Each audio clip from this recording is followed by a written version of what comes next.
안녕하세요. 절 무시하던 사람을 땅을 치고 후회하게 만들었던 30대 직장인입니다.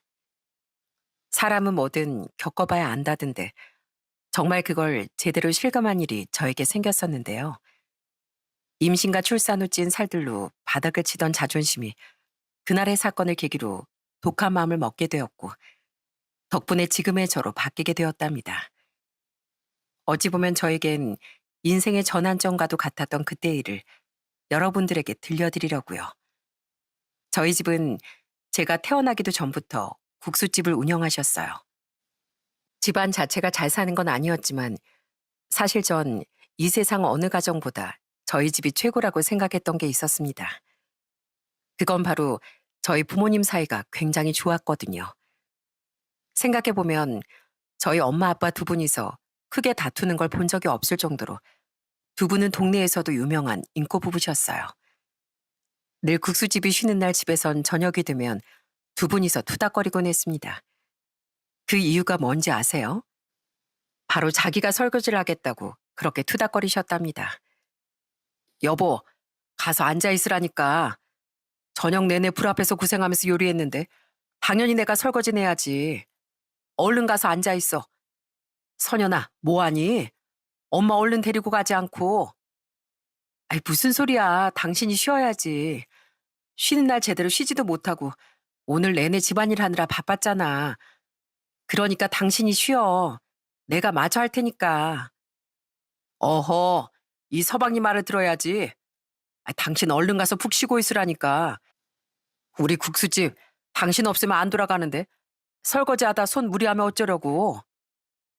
그런 부모님을 볼 때면 참 질투가 날 때도 있었습니다. 그래서 전 그때마다 부모님께 질투 어린 말을 하기도 했어요. 두 분 보기 좋네요.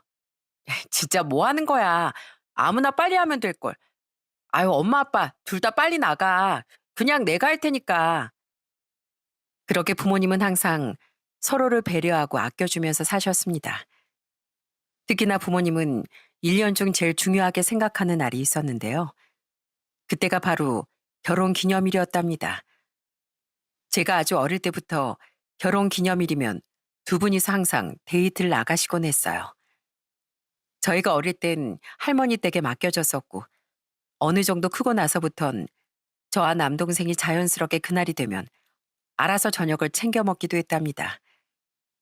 주변을 보면 오랫동안 부부 생활 하신 분들은 다들 덤덤해지고 정으로 산다고들 많이 말하는데 저희 부모님은 오히려 시간이 지날수록 두 분이 더 애틋해지고 끈끈해지는 것처럼 보이더라고요. 그래서 한 번은 제가 엄마에게 물었던 적도 있었어요.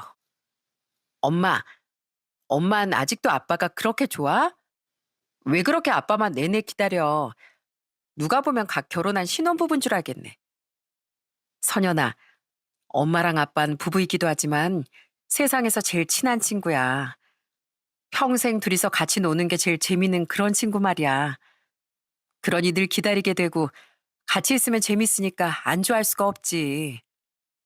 에이, 그래도 벌써 결혼한 지 20년이나 됐는데 아직도 좋다는 게 말이 돼? 그런 것도 다 노력하는 거야. 예쁜 점만 보려고 노력하면 점점 그 사람이 예쁘게 보이고 나쁜 점만 보려고 하면 점점 그 사람이 나쁘게 보이는 법이거든. 선연이 너도 나중에 친구처럼 평생 함께할 사람 만나야 돼. 그런 부모님을 보며 자라다 보니 저 또한 이런 게 바로 부부구나 하며 자연스럽게 생각을 하며 컸습니다. 사실 전 연애와 결혼에 대한 약간의 두려움이 있었어요. 전 어릴 때 동네에서 아역배우를 시키라는 말을 종종 들을 정도로 예쁘장한 편이었거든요. 대학 시절엔 학교 홍보물 표지 모델을 한 적도 있었고요. 친구들도 그런 절 보며 부럽다는 얘기를 많이 했습니다. 그렇지만 전 사실 다른 고민이 있었어요. 야, 선연아, 난 진짜 네가 너무 부러워. 어떻게 주변에서 다들 너 이쁘다고 칭찬이니? 진짜 부럽다 얘. 나 네 얼굴로 태어나면 이 사람 저 사람 다 만나볼 거야. 그래? 근데 너희들은 어떻게 그렇게 길게 연애를 해? 난 그게 너무 부럽던데. 뭐가 부러워? 선연이 넌 인기 많잖아.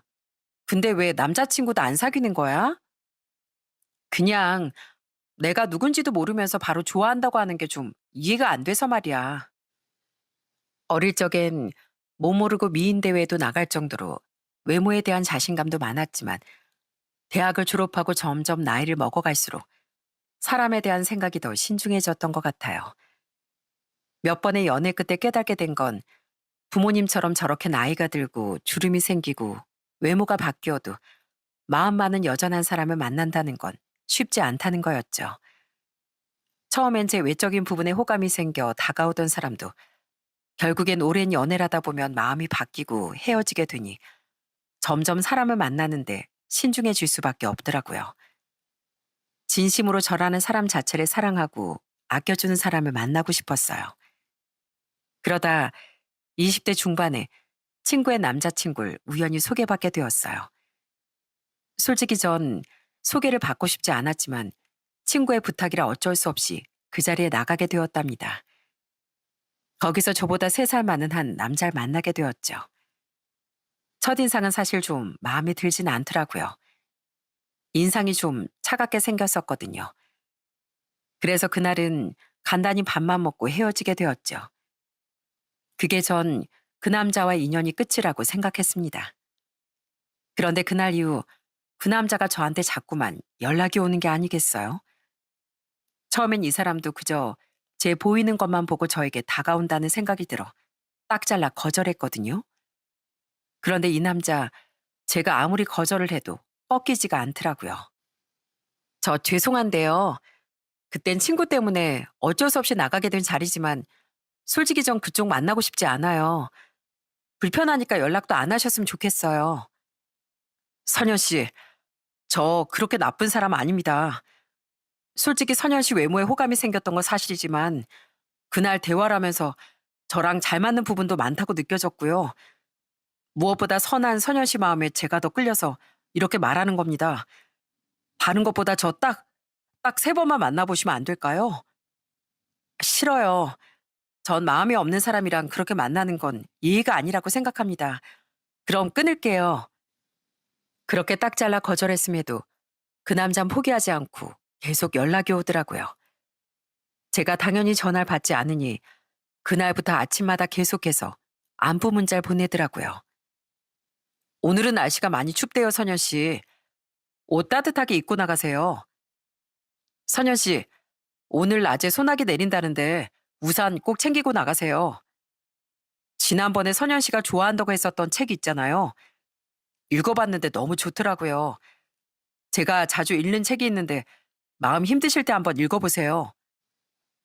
그렇게 소소하게 저에게 연락이 오던 그 남잔 정말 거의 1년 가까이 절 포기하지 않고 있더라고요. 보통 제가 그렇게 차갑게 대하면 자존심에 오히려 화를 내거나 아니면 좋지 않은 소문을 내는 사람들도 있던데 이 남잔 그런 사람이 아니었어요. 그러다 보니 저도 점점 관심이 가게 되었고 1년 후엔 종종 같이 커피도 마시게 되었답니다. 그렇게 저희는 가까워지게 되며 결국 연애를 시작하게 되었어요. 정말 10번째가 안 넘어가는 나무 없다고 그 정성에 반할 수밖에 없었죠. 연애할 땐 남자친구가 정말 지극정성이었답니다. 연애하기 전에도 그렇게 절 챙기더니 연애를 하기 시작하면서 어찌나 절 공주님 대접을 하던지 늘 감동의 연속이었죠. 어느 날은 그냥 흘려 지나가는 얘기로 한적이라 그런가 몸이 으슬으슬하다며 말을 한 적이 있었는데요. 그랬더니 퇴근하는 길에 찾아온 남자친구 손에 뭐가 들려 있었는지 아시나요? 몸살약이랑 거기다 따뜻한 사골국을 보온병에 담아서 왔더라고요. 와, 이거 엄청 따뜻하다. 어디서 이렇게 사왔어? 아, 오늘 아침에 출근하면서 으슬으슬하다며. 감기 걸리면 안 되잖아. 따뜻하지? 얼른 좀 마셔봐. 그래도 이거 마시면 몸도 따뜻하고 괜찮을 거야. 어떻게 이걸 다 기억하고 있었어? 오빠 진짜 감동이다. 그렇게 제게 늘 감동과 사랑을 듬뿍 줬던 남자친구와 전 20대 후반에 결혼을 하게 되었습니다. 사실 전 결혼이 좀 이르지 않나 생각했는데 이 사람이라면 평생 정말 행복하게 잘 살 수 있겠다는 생각이 들어 그렇게 결심을 하게 되었어요. 그런데 결혼을 하고 보니 남편의 그런 다정다감한 성격이 딱 시부모님을 빼다 닮은 거였습니다. 시댁은 원래 지방에서 농사를 짓고 사셨는데 60대 넘으시고선 조부께서 돌아가시면서 남기신 재산과 땅을 처분해 건물을 매입해 월세를 받으며 사셨대요. 말 그대로 건물주라 경제적으로는 좀 넉넉한 편이었는데 그러면서도 시골 인심이 그대로 느껴지는 분들이었습니다. 시모는 늘 따뜻하고 정감 있으셨고 시부께서도 항상 잘해주셨어요. 시댁에 가면 시모께선 항상 저희 부모님 안부를 물으시곤 했답니다.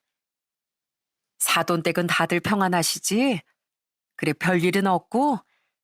요즘 날씨가 추워가지고 감기가 유행이라던데 이참에 유자차 담은 거 좀 보내드리면 어떨까 싶구나. 아, 어머님이 저번에 담그신 거요? 그거 주변에 싹 다 나눠주시고 어머님 아버님 드실 것도 없잖아요. 괜찮아요 어머님. 아유 아니야. 이번에 담은 게 너무 맛있게 잘 돼서 내가 우리 사돈댁 먼저 챙겨드려야 하는 건데 이참에 한 병 가지고 가거라. 우리야 내가 또 슬슬 담아서 먹으면 되지. 온 김에 선현이 너도 한 병 가지고 가고 따뜻하게 한 잔 마시면 좋으니까. 시부께선 항상 절 우리 며느리라며 부르셨는데 늘 그렇게 제 칭찬을 자주 해주셨어요. 그런 시부의 말을 들을 때면 제 어깨가 늘 우뚝 솟아오르곤 했죠. 우리 며느리 내가 저번에 동창회 가서 얼마나 기분 좋았는지 모른다. 시골 사람들이라 그런가? 우리 며느리 보고선 아주 그냥 연예인 뺨친다고 난리도 아니었어. 내가 아주 우리 며느리 덕에 어깨가 으쓱했다니까. 정말요? 지난번에 시골에서 올라오신 아버님 친구분들 말씀하시는 거죠? 그래, 그래. 그때 잠깐 왔을 때 우리 며느리 보고서 얼마나 칭찬을 많이 하던지 다들 부럽다고 아주 난리야, 난리. 고맙다, 우리 며느리. 우리 집 며느리로 와줘서 내가 얼마나 고마운지 몰라. 그렇게 행복한 결혼 생활하면서 처음엔 정말 제가 결혼을 잘했구나는 생각을 했습니다. 결혼하고서 남편은 매일 일찍 퇴근하려고 노력을 했고 집안일도 저와 같이 하면서 절 정말 많이 배려해주곤 했습니다. 그런데 저희에게 한 가지 걱정이 있었어요. 그건 바로 아이가 일찍 생기지 않는 거였죠. 결혼하고서 얼마 안 있어 처음 임신했는데 태아의 심장이 뛰지 않아 유산을 하게 되었고 그 후론 이상하게 아이가 생기지 않더라고요. 결혼 1년 차까지만 해도 시간이 지나면 자연스럽게 아이가 생기겠거니 했는데 2년 차, 3년 차가 지나며 아무리 노력을 해도 아이가 생기지 않으니 점점 마음이 조급해지기 시작하더군요. 검사상으로는 아무런 문제가 없다고 했지만 혹여나 내 몸이 약해서 그런 건 아닐까 점점 우울해지기도 했고요. 아마 임신을 간절히 기다려보셨던 분들이라면 공감하실지 모르겠지만 여자라면 한 달에 한 번씩 찾아오는 그날은 임신을 준비하면서 제발 찾아오지 말라 빌고 또 빌었던 그런 날이 되었네요. 몇 달을 그렇게 우울해하면서 있는 절 따뜻하게 안아줬던 사람은 바로 시모였습니다. 사실 결혼하고서 시부모님은 단 한 번도 손주 얘기를 꺼내보신 적이 없었어요. 전 속으로 시부모님이 얼마나 손주를 애타게 기다리고 계실까 생각했는데요. 그런데 시모께서 저에게 한 말을 듣고 전 정말 눈물을 펑펑 흘렸답니다. 선연아, 나한텐 아직 있지도 않은 손주보다 우리 며느리가 더 귀하다. 이렇게 힘들어하고 슬퍼하는 거 보면 솔직히 손주 생각도 안 들어. 그러니까 선연이 너 힘들어하지 말고 조급해하지도 마. 우린 그저 너랑 동무 둘이서 행복하게 잘 살길 바라는 거야. 어머님, 그래도 어머님도 일찍 손주 보고 싶으시잖아요. 내내 말하고 싶으셨을 텐데 죄송해요. 아유, 죄송할 게 뭐가 있어. 사람 일이라는 게 이럴 때도 있고 저럴 때도 있는 거지. 나도 우리 동우 낳고서 경우 낳고 딸 하나 낳아보려고 그렇게 아등바등 노력했는데도 안 되더구나. 그러니까 우리 조급해하지 말자. 우리한텐 선연이 네가 더 중요해. 정말 제 엄마 아빠처럼 절 너무나 아껴주시고 배려해주시는 시부모님의 마음이 전 너무나 감사했습니다. 그 뒤로 전 임신에 대한 집착을 버리게 되었고 그렇게 마음을 좀 놓고 나니 1년 만에 드디어 임신을 하게 되었어요. 그런데 전 임신이 이렇게 힘든 일인 줄은 생각도 못했습니다. 제가 임신을 처음에 입덧으로 알 정도로 입덧이 진짜 심했었거든요. 물만 마셔도 다 내뱉을 정도였고 무슨 냄새만 맡아도 울렁거리더라고요. 그러다 보니 일도 제대로 못하고 몸 컨디션이 자꾸 떨어져 결국 직장을 그만두고 내내 누워만 있었네요. 아침에도 출근하는 남편 배웅을 아예 하지도 못했었고요. 시부모님께서도 너무 걱정돼 남편을 통해 자주 연락이 오실 정도였죠. 남편은 특히나 그 시기에 정말 짠했습니다. 한 번은 남편이 잠깐 차에 갔다 온다고 하면서 저더러 쉬고 있으라더라고요. 그런데 한참이 지나도 안 오다가 갑자기 집에 들어오더니 저한테 오지도 않고 바로 욕실로 들어가는 거예요. 뭔가 해서 봤더니 남편 옷이 아주 엉망진창이 되어 있더군요. 여보, 뭐야? 옷이 왜 이래? 어디 갔다 왔어? 그게 편의점에서 그냥 라면 급하게 먹다가 다 쏟았어. 냄새 많이 나지? 미안. 내가 금방 씻을게. 당신은 방에 들어가 있어. 냄새 나니까. 아무렇지 않게 웃으며 욕실 문을 닫는 남편을 보면서 순간 전 눈물이 나올 뻔했습니다. 제 주변 사람들은 그렇게 절 배려하고 있었어요. 임신은 저희에겐 축복이기도 했지만 너무나도 짠하고 힘든 일이었답니다. 그래도 천만다행으로 4개월쯤 지나니까 서서히 나아지더군요. 그때 주변 식구들이 얼마나 좋아했는지 몰라요. 4개월 만에 처음 시댁에 갔을 땐 시모가 진짜 상다리 부러지게 차려놓고 절 맞이하셨습니다. 어, 어머님, 이게 다 뭐예요? 잔치하는 것 같아요. 좀 많지? 뭐가 네 입맛에 맞을지 몰라서 이것저것 다 준비해봤어. 오늘 하나하나 다 먹어보고 맛있는 거 있거들랑 집에 갈 때 들고 가. 어머님, 이걸 혼자 다 하신 거예요? 하루 종일 고생하셨겠어요. 선현이 너 이제 입맛 돌아왔다고 하길래 내가 얼마나 신났는지 아니? 아휴, 너 그동안 밥도 제대로 못 먹고 이것 봐라, 살도 아주 쭉쭉 빠져가지고서 이렇게 입맛 돌아왔을 때 잘 먹어야지. 얼른 앉아서 먹어. 그 뒤로 저희 식구들은 저한테 뭐라도 하나 더 먹이려고 하셨습니다. 시모께선 임신한 제가 힘들까봐 매일 저희 남편을 통해 반찬을 해다 나르셨고 시부께서도 종종 전화를 하셔선 저 먹고 싶은 거 없냐며 물어보시곤 했어요. 남편은 퇴근할 때마다 항상 손에 먹을 게 들려있곤 했고요. 그러다 보니 임신 중에 살이 진짜 순식간에 쪄버리더군요. 계속 그렇게 살이 찌니까 어느 날은 너무 걱정이 돼서 남편한테 얘기를 한 적이 있었어요. 여보, 나 너무 살찌는 거 아니야? 나중에 아이 낳고서 살 하나도 안 빠지면 어떡하지? 찾아보니까 딱 아이 몸무게만큼만 빠지고 나머진 그대로 남아있는 사람이 있대. 여보, 당신 살 하나도 안 쪘어. 걱정하지 마. 그리고 당신은 살찐 티도 하나도 안 나. 내가 보기엔 당신 임신하기 전이랑 지금이랑 똑같은데? 에이, 거짓말. 내가 보기에도 확 달라졌는데 뭘. 무슨 소리야, 똑같구만. 하나도 안 쪘어. 예쁘기만 한데 뭘 그래. 그렇게 전 걱정스러운 마음을 한켠에 안고서 임신 기간을 보내게 되었어요. 출산을 하기 전에 딱 무게를 재보니 거의 20kg가 넘게 쪘던 상황이더라고요. 그래도 그땐 나중에 출산하고 나면 다 빠질 거라고 생각했었죠. 그런데 막상 아이가 태어나고 나서 보니까 살이 안 빠지는 겁니다. 애는 커서 100일이 넘었는데 10kg가 고스란히 남아 있었어요. 사실 이렇게 안 빠진 이유도 있었습니다. 어느 정도 움직이면서 운동도 해야 하는데 워낙 난산이었다 보니 출산 후에 몸 여기저기가 너무 아팠거든요. 게다가 남편은 혼자 외벌이라 일에 집중하다 보니 업무도 많고 애를 돌봐줄 상황도 아니었고 또 당시 시모는 허리 디스크가 터지면서 애를 봐주시기는커녕 시부 간병을 받아야 하는 상황이었고 친정도 바쁘시니 애를 봐주지 못하셨어요. 그러니 저 혼자 아픈 몸으로 애를 보다 보니까 저도 모르게 우울증이 생겼던 것 같습니다. 그래서 아이가 잘 때 자꾸 급하게 먹으며 스트레스를 푸니까 살이 더 빠지지 않더라고요. 결국 전 아이가 태어난 지 1년이 지날 때까지도 살을 빼지 못했네요. 시간이 지나면서 남편도 변한 제 모습에 점점 익숙해지더라고요. 심지어 제 몸을 보고서 농담까지 던질 정도가 되었습니다. 하루는 TV를 보다가 갑자기 나온 여자 연예인을 보면서 아무렇지 않게 남편이 농담을 던지더군요. 야, 저거 봐라 저거. 예전에 우리 선현이도 딱 저랬었는데 말이야. 그때 선현이 도대체 어디 갔나 몰라. 선현아, 잘 살고 있니? 참, 지금 뭐 하는 거야?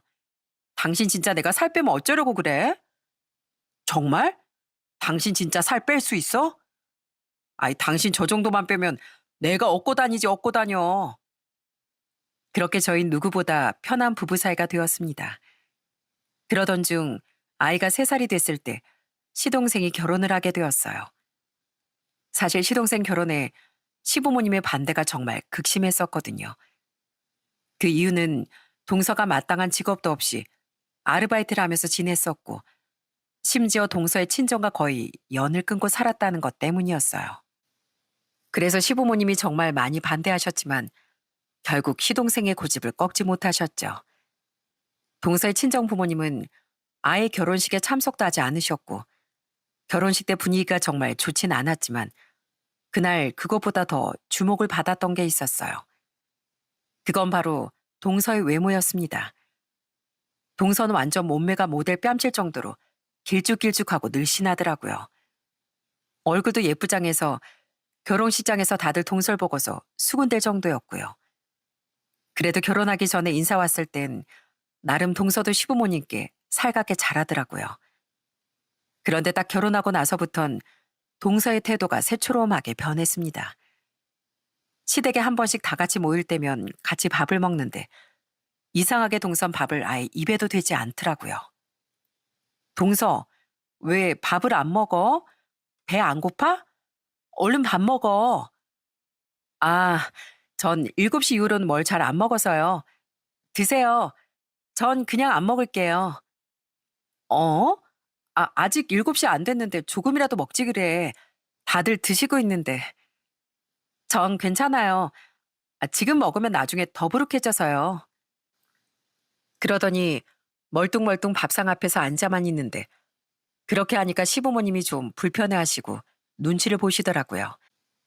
그런 일들이 종종 있다 보니 나중에 시부모님도 동서한테 안 오는 게 좋지 않냐 슬쩍 말을 꺼내시기도 했고요.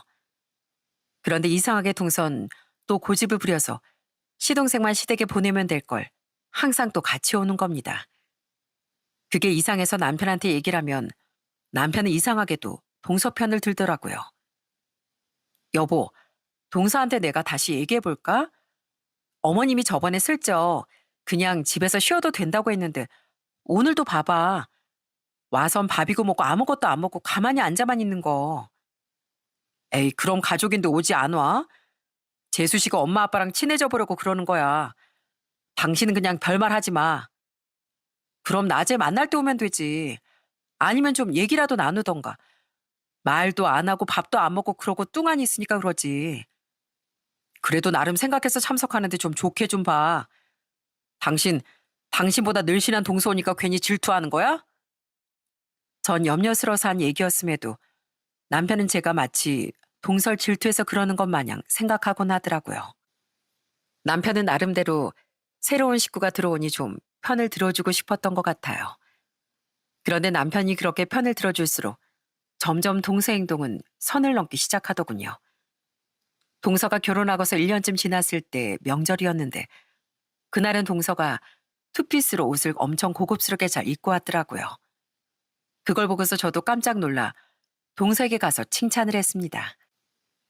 어머, 동서, 오늘 너무 예쁘다. 왜 이렇게 예쁘게 하고 왔어? 나 진짜 깜짝 놀랐네. 모델 같아, 모델. 형님, 이 정도 기본이죠. 요즘 누가 펑퍼짐한 옷을 입고 다녀요. 형님도 옷 신경 좀 쓰셔야 되겠어요. 요즘 애들은 엄마가 예뻐야 좋아하더라고요. 형님 나중에 아이 학교 가면 어쩌시려고. 그래, 맞아. 당신도 재수 씨처럼 좀 멋지게 입고 다녀봐. 맨날 추리닝에 대충 입고 다니지 말고 말이야. 이것 봐. 재수 씨 정말 멋있지? 당신도 저러고 다니라니까. 그죠, 아주버님? 아주버님도 형님이 좀 늘씬하고 예쁘게 하고 다니면 좋으시죠? 거봐요, 형님. 다들 형님 상처받을까 봐 말 못하시는 거지. 속으론 다 형님 살 빼고 예쁘게 하고 다녔으면 좋겠다고 생각한다니까요. 이렇게 말하는 동서도 참 얄미웠지만 누구보다 화가 났던 건 바로 남편이었어요. 어떻게 그 옆에서 절 그렇게 까내리고 동서의 맞장구를 칠 수가 있습니까? 너무 화가 나 바로 한 소리를 하려고 하는데 그때 저보다 먼저 나섰던 건 바로 시부모님이었어요. 아이, 큰애가 뭐 어때서 그러니? 예쁘기만 하구만. 난 둘째처럼 예쁘게 잘 차려입는 것도 좋지만 우리 큰애처럼 편안하게 입고 다니는 것도 참 예쁘다고 생각한다. 아이가 있는데 당연히 옷차림이 편해질 수밖에 없지. 동우 너도 네 처한테 그런 소리 하는 거 아니야. 어디서 그런 소리를 해? 아, 알았어, 엄마. 그렇게 시부모님이 나서면 동서도 조용해지고 맞장구를 치던 남편도 입을 꾹 다물곤 했네요. 얄미운 동선 정말 만날 때마다 저의 외모를 지적하곤 하더라고요. 워낙 시댁 식구들이 사이가 좋다 보니 종종 만났었는데 그때마다 어찌나 저만 보면 몸매 얘기를 꺼내는지 그때마다 정말 속이 부글부글 끓곤 했습니다. 어머, 형님, 요즘 운동 안 하세요? 저 아까 뒤에서 형님 보고 진짜 깜짝 놀랐잖아요. 아니, 아주버님 친구 줄 알았다니까요. 어쩜 아주버님이랑 덩치가 똑같아지세요. 와, 바로 이게 아줌마가 되는 거구나. 그죠? 재수 씨, 요즘 이 사람 덩치 좀 한 덩치 하지 않나요? 거봐 여보, 내가 말했지? 조금만 있으면 당신 내 옷 같이 입게 생겼다니까. 그러네 아주버님. 아주버님하고 덩치가 똑 같아지면 옷도 같이 입겠네요. 뭐 나름 옷도 절약하고 그건 좋네요.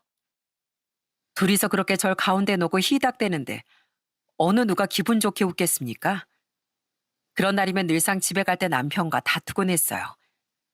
그런데 남편은 진짜 당당하더라고요. 당신 진짜 너무한 거 아니야? 어디서 내 몸매 가지고 뭐라 그래? 나 진짜 섭섭해. 아니, 섭섭하기 뭐가 섭섭해. 뭐 내가 당신 뚱뚱해서 싫대? 그냥 살이 좀 찐 것 같다.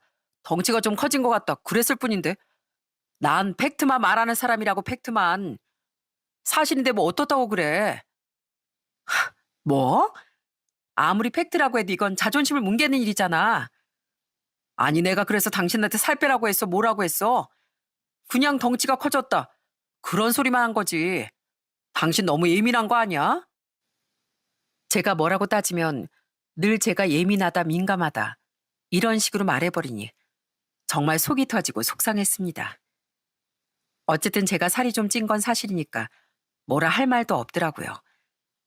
그러다 아이가 어느 정도 크고서 어린이집에 보내게 되면서 전 다시 재취업 준비를 하게 되었어요. 처음엔 여기저기 이력서도 많이 넣고 면접을 보기도 했죠. 그런데 초반엔 이상하게 면접에서 계속 떨어지는 겁니다. 아이가 있으니 출퇴근 시간을 줄이려고 가까운 곳에만 지원을 해서 그런가 막 고민을 하고 있었어요. 그러다 시댁에 갔을 때 제 재취업 얘기가 나오게 되었답니다.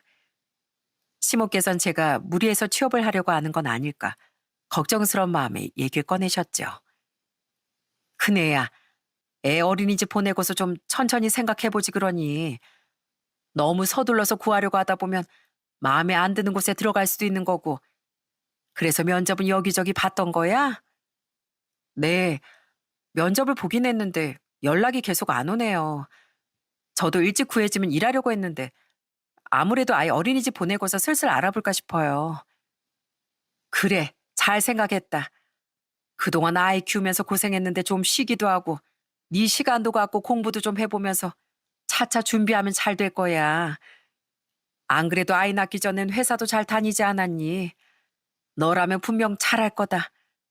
아참, 내가 뭐 좀 줄 게 있는데 잊고 있었네. 잠깐만.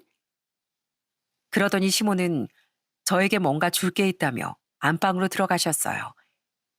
그런데 그때 거실에 같이 앉아있던 동서가 갑자기 깔깔 웃더라고요.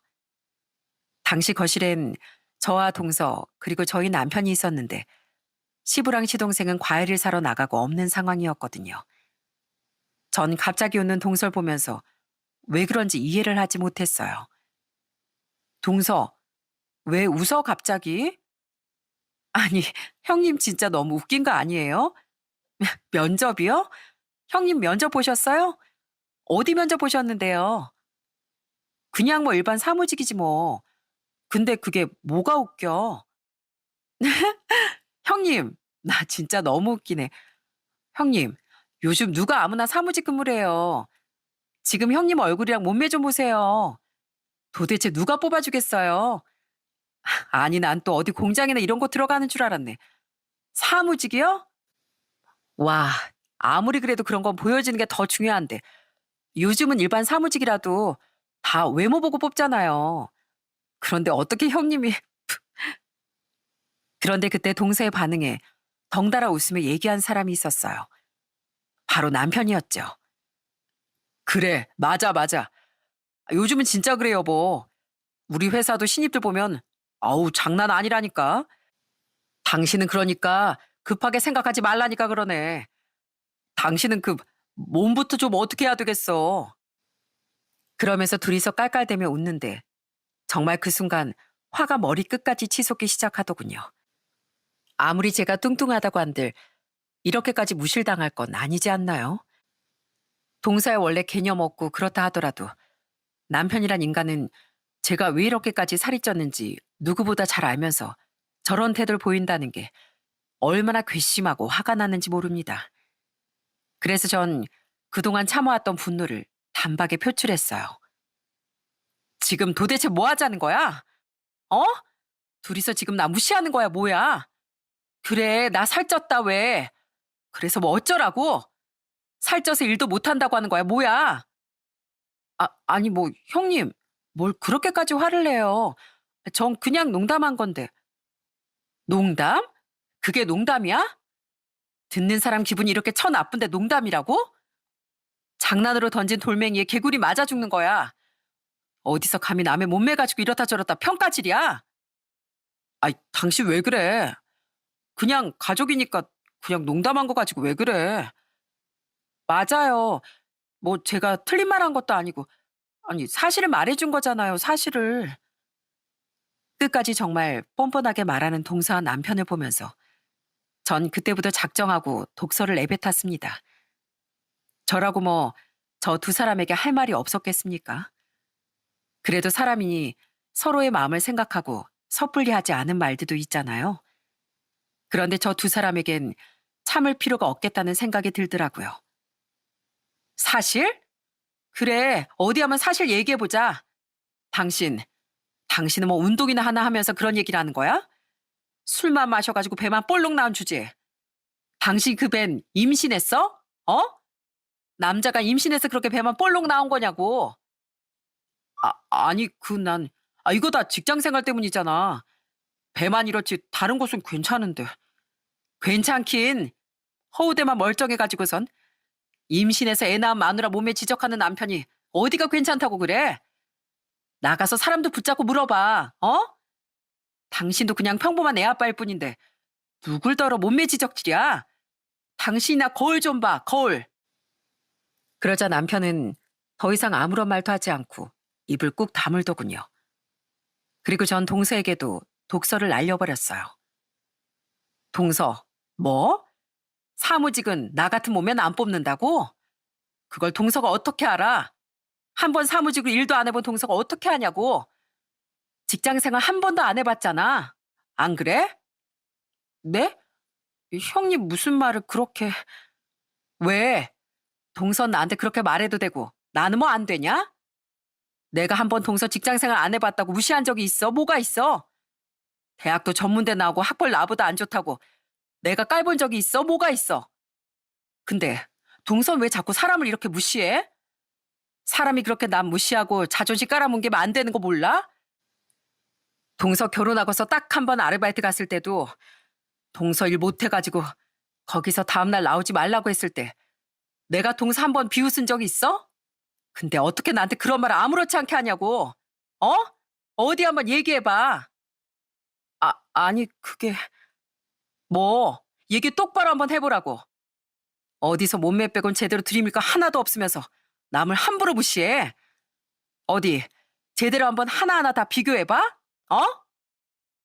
그러자 동사 남편은 아무런 말도 하지 못하고 고개만 푹 숙이고 있더라고요. 그때 안방에서 물건을 찾던 시모도 나오고 시부와 시동생도 과일을 사고 집으로 들어왔더라고요. 싸한 분위기를 보고서 시모가 물었습니다. 뭐야, 무슨 일이야? 웬 소란들이야? 어머님, 저 진짜 너무 속상해요. 저 살찐 거 알아요. 저도 안다고요. 그런데 이렇게 무시당할 일이에요? 저 그래도 나름 열심히 살고 있다고 생각하는데 몸매 안 좋다고 이렇게 동서랑 남편한테 무시당해야 되는 거예요? 뭐? 아이고, 너희 또 그랬어? 또? 내가 분명 저번에 그러지 말라 그랬지? 아니, 어디서 어린 애들도 아니고 고작 몸 가지고 사람을 이렇게 무시해? 어른이 됐으면 어른처럼 행동을 해야지. 그러자 동사 남편은 더욱 고개를 숙이고서 가만히 있었습니다. 그 모습에 시모는 더욱 화가 나 크게 소리를 치셨어요. 아니, 어떻게 니들이 그럴 수가 있냐? 어? 둘째 너. 아무리 그래도 형님인데 네가 어떻게 그런 말을 해? 어? 솔직히 말해서 네가 하는 행동들 여지껏 마음에 들지 않아도 우리 한 소리 한번 해본 적도 없다. 기왕 가족 되기로 한 거 서로 품어주고 아껴주면서 그렇게 살아야지 다짐했는데 네가 이러면 우리가 어떻게 널 가족으로 받아들이겠어? 어머님, 죄송해요. 그런 게 아니라 죄송해야 할 건 내가 아니고 네 형님한테 사과를 해야지. 그리고 동우 넌 이 자식이 어디서 네 아내 그렇게 얘기를 해? 내가 저번에도 그렇게 얘기를 했건만. 나이는 어디로 처먹는 거야? 엄마, 죄송해요. 이것들이 진짜? 사과할 거면 우리 큰며느리한테 직접 사과해. 니들 그러는 거 아니다.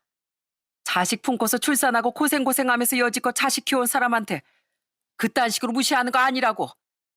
얼른 사과해. 얼른 사과 못해? 여보, 미안해. 형님, 죄송해요. 그렇게 동사 남편은 우물쭈물하면서 저에게 사과를 하더라고요. 시부와 시동생은 그럴 줄 알았다면서 다들 혀를 끌끌 찼고 시동생은 동설 데리고서 먼저 가보겠다며 시댁을 나서더라고요. 남편이 시댁에 남아 시모와 시부에게 돌아가면서 크게 혼이 났고 그렇게 저희는 집으로 조용히 돌아오게 되었답니다. 집에 와서도 남편은 저에게 재차 사과를 했어요. 여보, 미안해.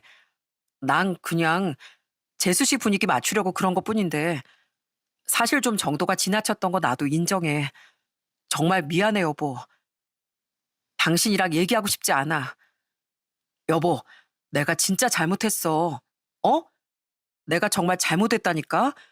나 좀 용서해줘. 어? 그렇게 저에게 빌고 또 비는 남편을 보면서도 전 도무지 화가 풀리지 않더라고요. 솔직히 동서도 동서지만 남편한텐 너무나도 실망을 해서 말도 하기 싫었거든요. 그렇게 한동안 남편과는 말도 하지 않고 그렇게 지냈답니다. 그래도 그 후로는 나름 남편이 눈치를 보면서 잘하려고 노력하더군요. 사실 남편 입장도 이해를 못했던 건 아닙니다. 그토록 반대를 했던 결혼을 시동생이 했기 때문에 남편은 장남으로서 이상한 책임감 같은 게 있더라고요.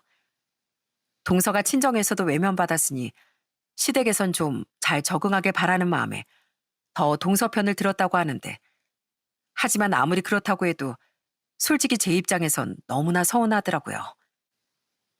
그 뒤로 전 사실 남편에 대해 서운한 마음을 갖고 지냈어요. 그리고 정말 독하게 마음을 먹고 열심히 관리를 했답니다.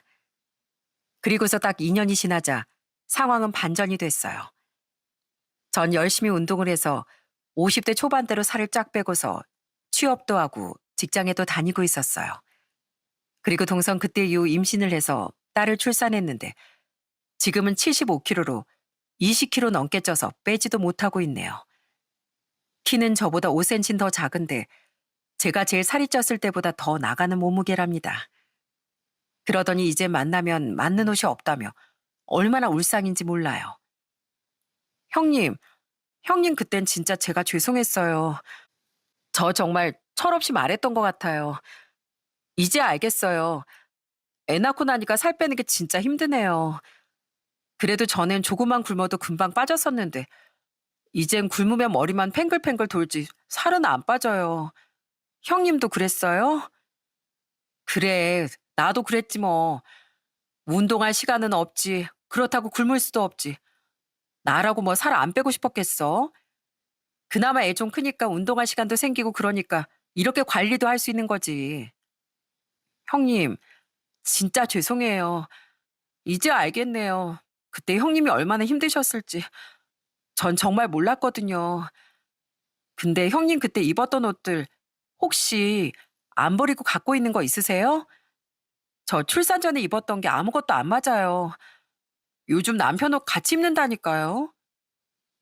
그렇게 동선 제대로 현실을 겪게 됐습니다. 정말 본인이 스스로 겪고 나니까 그제서야 뭘 잘못했는지 진정으로 알더라고요. 사실 제 이야기를 들으신 분들 중에서 왜 동서와 다시 친하게 지내냐고 생각하는 분들도 있으실 것 같네요. 그 전에 한번 동서와 깊은 얘기를 나눴던 적이 있는데 동서가 상처가 참 많은 사람이더군요. 그러다 보니 사람이 잘못된 방향으로 행동을 했던 것 같고요. 그때가 아마 동서가 출산하고서 아이를 보러 갔던 날이었는데 그날 저한테 동선 진심으로 사과를 하더라고요. 형님, 죄송해요. 사실 저 형님 부러웠어요. 아주버님이 형님 말이라면 뭐든 다 들으시지. 시부모님도 형님 예뻐하시지. 또 좋은 가정 환경에서 행복하게 사랑받으며 자란 것 같아. 형님이 정말 너무 부러웠거든요. 그래서 제가 더 형님 몸매 가지고 뭐라 그랬던 것 같아요. 죄송해요. 제가 너무 철이 없었죠? 아이 낳고 나니까 그게 얼마나 부끄러운 일인지 이제 알 것 같아요. 저 실은 저희 집 진짜 불우했거든요. 아빠랑 엄만 돈밖에 모르시고 저 그래서 대학도 안 보내시라는 거 억지로 전문대라도 가겠다고 해서 간 거예요. 가서도 내내 알바비 집에다 고스란히 가져다 줘야 하고 취직하고 나선 월급에서 제 돈 제대로 받은 적도 없어요. 정말 저한테 자랑이라곤 늘씬한 몸밖에 없었던 거 맞아요. 동서, 난 그냥 그때 욱하는 마음에 그런 얘기한 거야. 나도 동서한테 그런 말 한 거 미안해. 아니에요. 제가 먼저 형님을 속상하게 했는데요, 뭘. 질투 났거든요. 형님이 주변에 너무너무 사랑을 많이 받아서 전 한 번 사랑 제대로 받아본 적도 없었는데 심지어 시부모님도 반대하는 결혼 억지로 우겨서 한 거잖아요. 그래서 더 질투가 나더라고요. 죄송해요.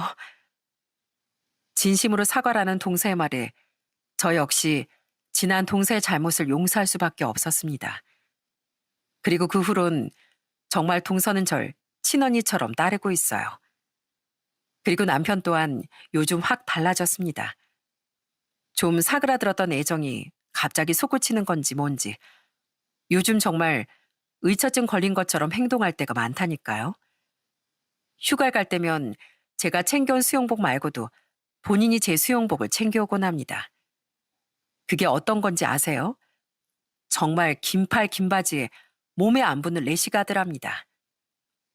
뭐야, 나더러 이거 입으라고? 아우, 이거 입으면 답답해. 그냥 내가 챙겨온 수영복 입을게. 아니, 다들 시원시원하게 잘 입는데 뭘 이렇게 입으라고 해. 당신이나 입어. 아, 여보, 다른 사람들이 다 당신을 쳐다보잖아. 나 그거 싫어. 그냥 이거 입어주면 안 돼? 누가 당신 보는 거 싫어서 그래. 왜? 내 몸매가 여전히 부끄러워? 난 안 그런데. 그러니까 나 당당하게 입고 다닐 거야. 아니, 그게 아니라 부끄럽다니. 전혀 그게 아니고. 그게 아니면 그딴 옷 나한테 입으라고 하지 마. 언젠 펑퍼짐한 옷을 입든지 말든지 아줌마 다 됐다면서 낄낄대며 웃던 남편이었는데 이젠 제 옷차림 하나하나 간섭하는 걸 볼 때면 참 웃기기도 합니다. 심지어 얼마 전엔 밖에 나갈 때 치마를 입었더니 주변 사람들 아예 막 차단하느라 바쁘더라고요. 당신 지금 뭐 하는 거야? 아유, 가만히 좀 앉아 있어. 뭐 하는 거야? 아, 당신 왜 치마를 입고 왔어? 왜 그렇게 짧은 걸 입었냐고 신경 쓰이게. 가서 바지로 좀 갈아입고 오면 안 돼? 뭔 소리야. 예쁘게 입으려고 치마 입었구만. 아, 됐고 가서 커피나 받아와. 아, 그럼 이거 좀 덮고 있어. 다른 사람들이 당신 다리만 쳐다보는 것 같잖아. 아무도 안 보거든. 오버하지 말고 얼른 가서 커피나 가지고 오라고. 야, 안 보긴 누가 안 봐. 다 보는데. 당신 혼자 있으면 솔로인 줄 알고 누가 번호라도 따가면 어떡해. 나 금방 갔다 올게. 그리고 누가 번호 달라고 하면 막 소리쳐. 그렇게 안절부절 못하는 남편을 볼 때면 참 웃기기도 합니다.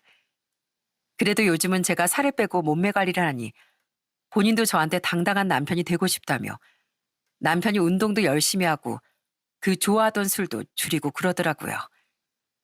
솔직히 동사 쿵짝 맞추면서 절 무시할 땐 당장이라도 남편을 내다 버리고 싶었는데 그래도 미우나 고우나 어쨌든 제 곁에 꿋꿋이 있는 건 남편인 것 같습니다.